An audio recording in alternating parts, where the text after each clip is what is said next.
Audio Jungle.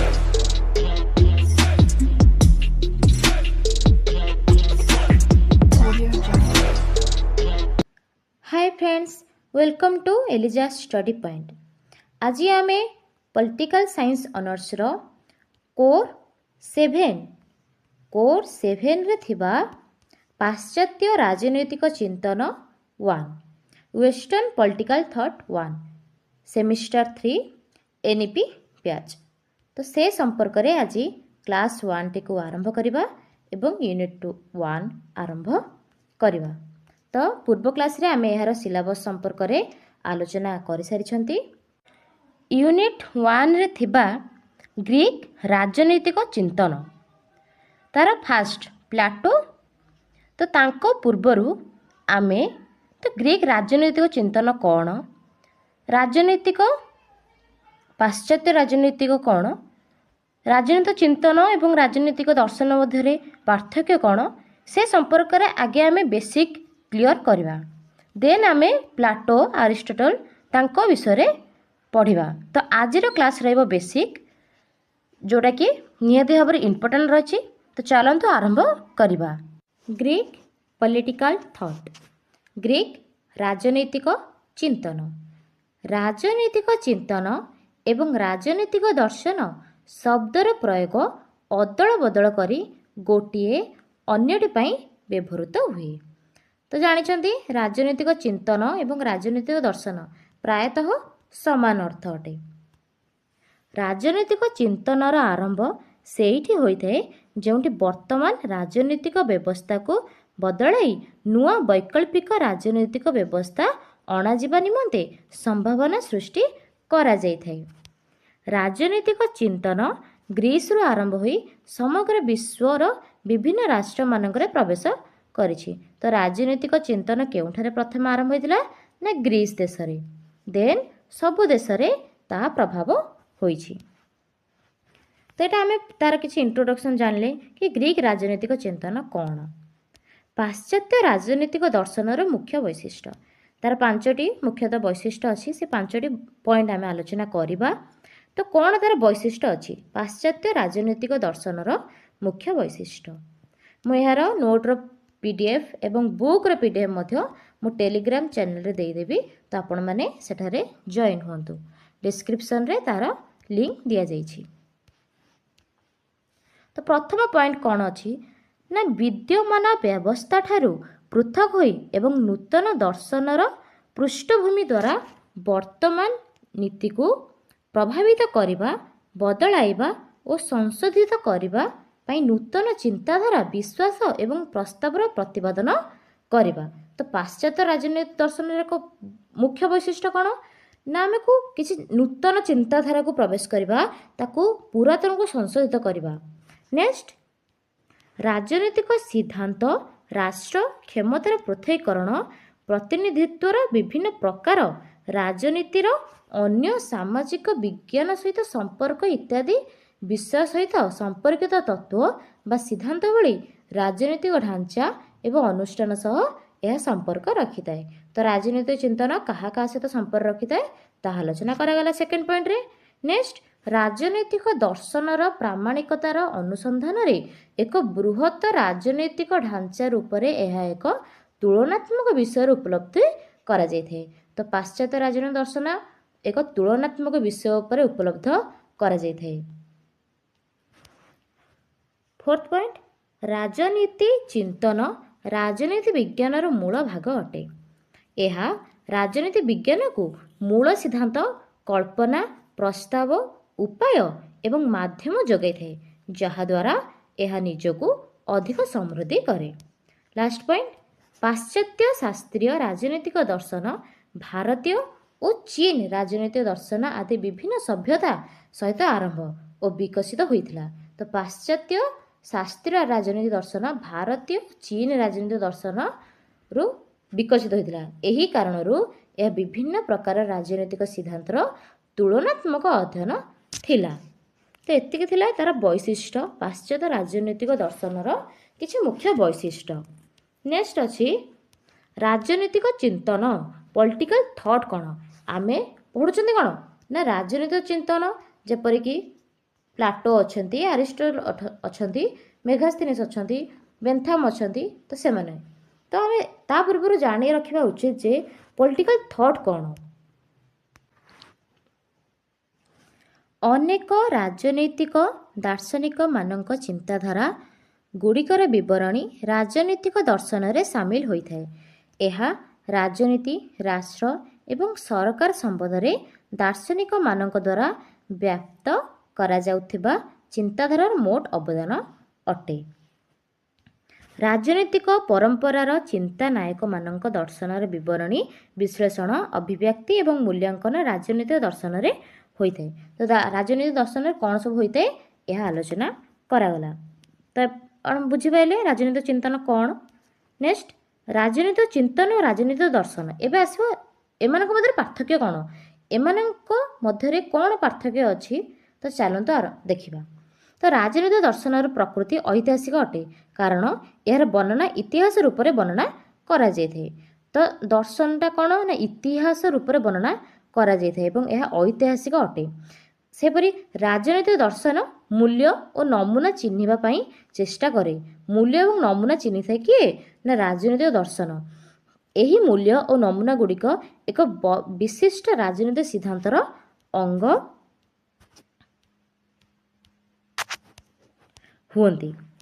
Next, ରାଜନୈତିକ ଦର୍ଶନ ମୁଖ୍ୟ ରୂପେ ରାଷ୍ଟ୍ରର ଅଧ୍ୟୟନ ଅଟେ। ଯେଉଁ ସୀମା ପର୍ଯ୍ୟନ୍ତ ସମାଜ ରାଷ୍ଟ୍ରକୁ ପ୍ରଭାବିତ କରିଥାଏ ସେହି ସୀମା ପର୍ଯ୍ୟନ୍ତ ଏହା ସମାଜର ମଧ୍ୟ ଅଧ୍ୟୟନ କରିଥାଏ। ଆମେ ଯେତେବେଳେ ରାଜନୈତିକ ଚିନ୍ତନ ବିଷୟରେ ଚର୍ଚ୍ଚା କରୁ ତେବେ ଆମେ ଶାସ୍ତ୍ରୀୟ ପରମ୍ପରା ଉପରେ ଧ୍ୟାନ କେନ୍ଦ୍ରିତ କରିଥାଉ। ତ ରାଜନୈତିକ ଚିନ୍ତନ କ'ଣ ନା ଶାସ୍ତ୍ରୀୟ ପରମ୍ପରା। ଜର୍ମିନୋ ଏବଂ ମ୍ୟାକିନ୍ଟାୟର ଏ ଦୁଇ ଜଣ ଥିଲେ ଏବଂ ହିଗେଲଙ୍କ ଦର୍ଶନରୁ ଏ ତିନି ଜଣ ଥିଲେ ଦାର୍ଶନିକ। ତ ସେମାନଙ୍କ ଦର୍ଶନ କ'ଣ ନା ପରମ୍ପରାର ଶେଷ ପର୍ଯ୍ୟନ୍ତ ବୋଲି ମାନନ୍ତି। ତ ଶାସ୍ତ୍ରୀୟ ପରମ୍ପରାର ଶେଷ ପର୍ଯ୍ୟନ୍ତ ବୋଲି ମାନନ୍ତି ଏମାନେ। ରାଜନୈତିକ ଦର୍ଶନ କୌଣସି ନିର୍ଦ୍ଦିଷ୍ଟ ସମୟରେ ରାଜନୈତିକ ଚିନ୍ତନ ହୋଇଥାଏ, କିନ୍ତୁ ରାଜନୈତିକ ଚିନ୍ତନ ରାଜନୈତିକ ଦର୍ଶନ ସହିତ ବଡ଼ ସମ୍ପର୍କ ରଖିଥାଏ। ତ ରାଜନୈତିକ ଚିନ୍ତନ କ'ଣ ନା କିଛି ନିର୍ଦ୍ଦିଷ୍ଟ ସମୟର ହୋଇଥାଏ, କାହାର ନା ରାଜନୈତିକ ଦର୍ଶନର, କିନ୍ତୁ ରାଜନୈତିକ ଚିନ୍ତନ ରାଜନୈତିକ ଦର୍ଶନ ସହିତ ବଡ଼ ସମ୍ପର୍କ ରଖିଥାଏ। ସେ ସୀମିତ ସମ୍ପର୍କ ରଖିଲା ସମୟରେ ଇଏ ବଡ଼ ସମ୍ପର୍କ ରଖିଥାଏ, ଯାହାକି ରାଜନୈତିକ ଚିନ୍ତାଧାରାକୁ ସ୍ପଷ୍ଟ ରୂପରେ ବର୍ଣ୍ଣନା କରିଥାଏ, ଦର୍ଶାଇଥାଏ ଏବଂ କାଳକ୍ରମ ଅନୁସାରେ ସଜାଇଥାଏ। ରାଜନୈତିକ ଦର୍ଶନରେ ରାଜନୈତିକ ଚିନ୍ତକ ସାମିଲ ହୋଇଥାଏ, କିନ୍ତୁ ସମସ୍ତ ରାଜନୈତିକ ଚିନ୍ତନ ରାଜନୈତିକ ଦର୍ଶନରେ ନୁହେଁ। ସମସ୍ତ ରାଜନୈତିକ ଦର୍ଶନରେ ରାଜନୈତିକ ଚିନ୍ତନ ସାମିଲ ହୋଇଥାଏ, ଦର୍ଶନ ମଧ୍ୟରେ ଚିନ୍ତନ ଆସିବ, କିନ୍ତୁ କ'ଣ କୁହାହେଲା ନା ସମସ୍ତ ରାଜନୈତିକ ଚିନ୍ତନ ରାଜନୈତିକ ଦର୍ଶନ ନୁହେଁ। କିନ୍ତୁ ଚିନ୍ତନ ଗୁଡ଼ିକ ଆମେ କହିପାରିବେ ନା ଯେ କି ଦର୍ଶନ ବୋଲିକି, କିନ୍ତୁ ସମସ୍ତ ଦର୍ଶନକୁ ଆମେ ଚିନ୍ତନ ବୋଲି କହିପାରିବା। ୱେଲେନ୍ କ'ଣ କହିଛନ୍ତି ନା ୱେଲେନ୍ଙ୍କ ମତରେ ଦର୍ଶନ ସେହି ସତ୍ୟର ଅନୁସନ୍ଧାନ କରିଥାଏ ଯାହାକୁ ସାର୍ବଜନୀନ ରୂପରେ ସତ୍ୟ ବୋଲି ମାନି ନିଆଯାଇଥାଏ। ଏତିକି ଥିଲା କ'ଣ ନା ରାଜନୈତିକ ଦର୍ଶନ କ'ଣ ଏବଂ ରାଜନୈତିକ ଚିନ୍ତନ କ'ଣ, ଏହାର ଡିଫରେନ୍ସ ଆପଣମାନେ ବୁଝିପାରିଲେ। ନେକ୍ସଟ, ରାଜନୈତିକ ଚିନ୍ତନ ସହିତ ରାଜନୈତିକ ବିଜ୍ଞାନ କ'ଣ ସମ୍ପର୍କିତ, ସେଠି ଆମେ କ'ଣ ପଚାରିଲେ ନା ଚିନ୍ତନ ଏବଂ ଦର୍ଶନ ସମ୍ପର୍କରେ କ'ଣ କ'ଣ ଅଛି ସମ୍ପର୍କ। ଏଠି ଆମେ କ'ଣ ପଢ଼ିବା ଚିନ୍ତନ ଏବଂ ବିଜ୍ଞାନ ସମ୍ପର୍କରେ କ'ଣ ଅଛି ସମ୍ପର୍କ। ଫାର୍ଷ୍ଟ ପଏଣ୍ଟ, ରାଜନୈତିକ ଚିନ୍ତନ ଅନେକ ରାଜନୈତିକ ଦାର୍ଶନିକମାନଙ୍କର ଦର୍ଶନର ସଫଳନ ଅଟେ। ପ୍ରତ୍ୟେକ ରାଜନୈତିକ ଦାର୍ଶନିକ ନିଜ ସମୟର ରାଜନୈତିକ ବିଷୟ ଉପରେ ତତ୍ତ୍ୱ ବା ସିଦ୍ଧାନ୍ତ ତିଆରି କରନ୍ତି। ଇତିହାସ ରାଜନୈତିକ ଚିନ୍ତନର ଏକ ବୈଶିଷ୍ଟ୍ୟ ହୋଇଥିଲା ବେଳେ ରାଜନୀତି ବିଜ୍ଞାନର ବୈଶିଷ୍ଟ୍ୟ ବିଜ୍ଞାନ ଅଟେ। ରାଜନୈତିକ ଚିନ୍ତନର ପ୍ରକୃତି ଦାର୍ଶନିକ ହୋଇଥିଲା ବେଳେ ରାଜନୀତି ବିଜ୍ଞାନର ପ୍ରକୃତି ଅନୁଭବମୂଳକ ବା ବୈଜ୍ଞାନିକ ଅଟେ। ରାଜନୀତି ଚିନ୍ତନ ଦର୍ଶନ ଶାସ୍ତ୍ରୀୟ ଅଟେ, କିନ୍ତୁ ବିଜ୍ଞାନ କ'ଣ ନା ଅନୁଭବମୂଳକ ଅଟେ। ରାଜନୀତି ବିଜ୍ଞାନ ରାଜନୈତିକ ଚିନ୍ତନ ଉପରେ ଅଧିକ ନିର୍ଭରଶୀଳ। ରାଜନୈତିକ ଚିନ୍ତନ ରାଜନୀତି ବିଜ୍ଞାନକୁ ସେହି ତଥ୍ୟ ଓ ସୂଚନା ଯୋଗାଇଥାଏ ଯାହାକୁ ଭିତ୍ତି କରି ରାଜନୈତିକ ବିଜ୍ଞାନ ଅନୁସନ୍ଧାନ ଓ ପରୀକ୍ଷା କରିଥାଏ। ଜଣେ ରାଜନୈତିକ ଦାର୍ଶନିକଙ୍କ ଦର୍ଶନକୁ ଅନ୍ୟ ଜଣେ ରାଜନୀତି ବିଜ୍ଞାନୀ ବୈଜ୍ଞାନିକ ପଦ୍ଧତି ଦ୍ୱାରା ଅନୁସନ୍ଧାନ ପରୀକ୍ଷା କରିଥାଏ। ରାଜନୈତିକ ବିଚାରକ ନିଜର ରାଜନୈତିକ ଦର୍ଶନର ପ୍ରସ୍ତୁତ କରିବା ସମୟରେ ବୈଜ୍ଞାନିକ ପଦ୍ଧତିର ଅବଲମ୍ବନକୁ ଭୁଲନ୍ତି ନାହିଁ। କୁହାଯାଇଛି ଯେ ଆରିଷ୍ଟଟଲ ନିଜ ସମୟର ରାଷ୍ଟ୍ରମାନଙ୍କର ବିଶ୍ଳେଷଣ ଓ ବର୍ଗୀକରଣ ଦ୍ୱାରା ତତ୍କାଳୀନ 158ଟି ଦେଶର ସମ୍ବିଧାନକୁ ପଢ଼ିଥିଲେ। ଆରିଷ୍ଟଟଲ କେତୋଟି ଦେଶର ସମ୍ବିଧାନକୁ ପଢ଼ିଥିଲେ ନା 158। ଏଇଟା MCQରେ ଆସିବ। ପରୀକ୍ଷା କରି ନିରୀକ୍ଷା କରି ତାକୁ ଏକ ତଥ୍ୟ ପହଞ୍ଚାଇଥିଲେ। ତ ଏତିକି ଥିଲା କ'ଣ ନା ବିଜ୍ଞାନ ଏବଂ ଚିନ୍ତନ, ରାଜନୈତିକ ଚିନ୍ତନ ରାଜନୈତିକ ବିଜ୍ଞାନ ମଧ୍ୟରେ କ'ଣ ସମ୍ପର୍କ ରହିଅଛି। ଏଇ କ୍ଲାସ୍ଟି ଟିକେ ବଡ଼ ହେବ କାରଣ ଆମେ ସମ୍ପୂର୍ଣ୍ଣ ରାଜନୈତିକ ଚିନ୍ତନ କ'ଣ, ପାଶ୍ଚାତ୍ୟ ରାଜନୈତିକ ଚିନ୍ତନ କ'ଣ, ତାର ରୂପରେଖ କ'ଣ, ବୈଶିଷ୍ଟ୍ୟ କ'ଣ, ଏ ସମ୍ପର୍କରେ ଆମେ ଆଜି ଆଲୋଚନା କରିବା। ଦେନ୍ ଆମେ ଡାଇରେକ୍ଟ ପ୍ଲାଟୋନଙ୍କୁ ତାଙ୍କର ଫିଲୋସଫି କ'ଣ ସେ ସମ୍ପର୍କରେ ଆଲୋଚନା କରିବା। ଏବେ ବଢ଼ିଆ କ'ଣ ନା ରାଜନୈତିକ ଚିନ୍ତନର ରୂପରେଖ, ତାର ରୂପରେଖ ସମ୍ପର୍କରେ ଆଲୋଚନା କରିବା। ତାର କେତୋଟି ରୂପରେଖ ଅଛି, ଏପରି ଭାବରେ କେତୋଟି ପଏଣ୍ଟ ରହିଛି ସେଗୁଡ଼ିକୁ ଆମେ ଆଜି ଆଲୋଚନା କରିବା। 4ଟି ପଏଣ୍ଟ ରହିଛି। ଫାର୍ଷ୍ଟ ପଏଣ୍ଟ କ'ଣ ନା ରାଜନୈତିକ ଚିନ୍ତନ ରାଜନୀତି ସମ୍ପର୍କିତ ତଥ୍ୟ ଓ ବିଷୟ ଉପରେ ଆଧାରିତ ହୋଇଥାଏ। ଏଗୁଡ଼ିକ ସବୁ ବୁକ୍ରୁ ଆମେ ଆଣିଛୁ ସିଲେକ୍ସନ୍। ତ ସିଲେକ୍ସନ୍ ସବୁକିଛି ଆଣିଛୁ, ତ ଆପଣମାନେ ନୋଟ୍ରୁ ପଢ଼ନ୍ତୁ ଏବଂ ଦରକାର ପଡ଼ିଲେ ଆପଣମାନେ ବୁକ୍ରୁ ମଧ୍ୟ ପଢ଼ିପାରିବେ, ଯାହାକି ମୁଁ PDF ଦେଇଦେଇଛି ଟେଲିଗ୍ରାମ ଚ୍ୟାନେଲରେ।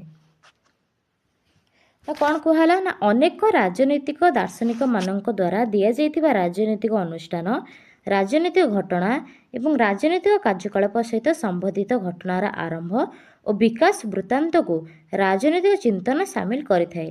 ଯେଉଁ ବିଷୟବସ୍ତୁ ସହିତ ରାଜନୈତିକ ଚିନ୍ତନ ନିଜକୁ ନିଜେ ସଂଲଗ୍ନ କରିଥାଏ ତାହା ହେଉଛି ରାଜନୀତି। ଅତଏବ ରାଜନୀତି ହିଁ ରାଜନୈତିକ ଚିନ୍ତନର ଆତ୍ମା ଅଟେ। ତ ବୁଝିଗଲା, ରାଜନୈତିକ ଚିନ୍ତନର କେନ୍ଦ୍ରବିନ୍ଦୁ ହେଉଛି ରାଜନୀତି। ତ ରାଜନୀତି ନଥିଲେ ରାଜନୈତିକ ଚିନ୍ତନ ଆସିପାରିବ କି? ତ ତାର କେନ୍ଦ୍ରବିନ୍ଦୁ କିଏ? ରାଜନୀତି। ବୁଝିପାରିଲେ? ତ କ'ଣ କୁହାହେଲା ନା ରାଜନୀତିରେ ରାଜନୈତିକ କ୍ରିୟା ଅନ୍ତର୍ଭୁକ୍ତ ଥାଏ ନିହାତି ଭାବରେ। ଏହା ଏମିତି ଏକ କାର୍ଯ୍ୟକଳାପ ଯାହା ନାଗରିକମାନଙ୍କୁ ସରକାର ଗଠନ କରିବା ଏବଂ ତାହାକୁ ପରିଚାଳନା କରିବା ଦିଗରେ ସହାୟତା ପ୍ରଦାନ କରିଥାଏ। ରାଜନୈତିକ ଦଳମାନଙ୍କୁ କ୍ଷମତା ପ୍ରାପ୍ତ କରିବା ଏବଂ ଲୋକମାନଙ୍କୁ ଶାସନ କରିବାରେ ସହାୟତା ଯୋଗାଇଥାଏ। ରାଜନୀତି ମଧ୍ୟ ଏମିତି ଏକ କାର୍ଯ୍ୟକଳାପ ଯାହା ମାଧ୍ୟମରେ କ୍ଷମତା ହାସଲ କରିହୁଏ ଏବଂ କ୍ଷମତାକୁ ନିଜ ପାଖରେ ରଖିବା ପାଇଁ ସବୁବେଳେ କ'ଣ କରାଯାଏ? ଚେଷ୍ଟା କରାଯାଏ। Who gets what when and how? Harold Lasswell କ'ଣ କହିଲେ? Who gets what when and how. କ୍ଷମତା ପରିପ୍ରେକ୍ଷୀରେ ଲାସୱେଲ୍ ଏହା କହିଥିଲେ। ଏକ କ୍ରିୟା ରୂପରେ ରାଜନୈତିକ କ୍ଷମତା ପାଇବା ପାଇଁ, କ୍ଷମତାର ପ୍ରୟୋଗ ପାଇଁ ଏବଂ କ୍ଷମତାକୁ ନିଜ ପାଖରେ ରଖିବା ପାଇଁ ରାଜନୀତି ସହାୟତା ପ୍ରଦାନ କରିଥାଏ ଏବଂ ଏହା ହେଉଛି ସମସ୍ତ ରାଜନୈତିକ ଚିନ୍ତନର କେନ୍ଦ୍ରବିନ୍ଦୁ। ତ ରାଜନୀତି ହେଉଛି ରାଜନୈତିକ ଚିନ୍ତନର କେନ୍ଦ୍ରବିନ୍ଦୁ। ଏ ଲାସୱେଲ୍ ଯେଉଁ କହିଛନ୍ତି ହୁ ଗେଟ୍ସ ହ୍ୱାଟ୍ ହ୍ୱେନ୍ ଆଣ୍ଡ ହାଉ, ଏଇଟା MCQରେ ଆସିପାରେ।